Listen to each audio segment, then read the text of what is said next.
Dimanche, l'Europe et le FMI adoptent un plan d'aide massif à la Grèce de 110 milliards d'euros sur 3 ans, en échange d'une cure d'austérité. La Grèce, plombée par une dette et un déficit énormes, n'arrivait plus à emprunter sur les marchés financiers. Mais les sacrifices demandés aux Grecs sont drastiques.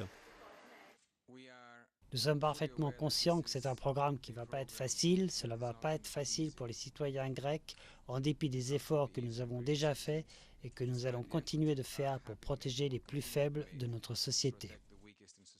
Les Grecs descendent dans la rue. Mercredi, c'est la grève générale. Les manifestations dégénèrent en violence, 3 morts. À leur tour, le Portugal et l'Espagne sont chahutés.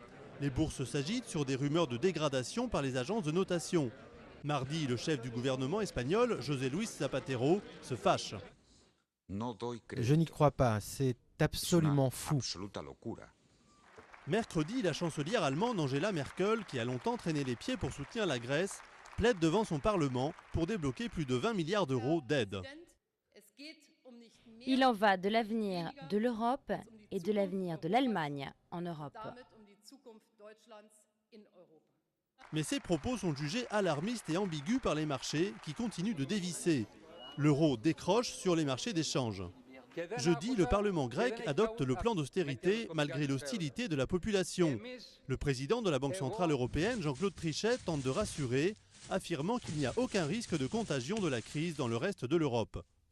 Comme je l'ai dit, le Portugal n'est pas la Grèce, je dis aussi l'Espagne n'est pas la Grèce. Vendredi, la panique continue dans les bourses du monde entier après une chute historique à Wall Street. Elle s'inquiète d'un possible éclatement de la zone euro. De quoi s'affole-t-elle au fond ?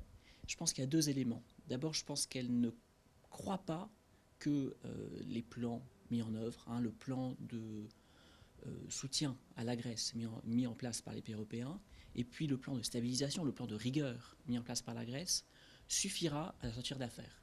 Et puis il y a derrière un arrière-plan peut-être plus inquiétant, qui serait la possibilité, peut-être spéculative, peut-être invraisemblable, mais de la fin de la zone euro.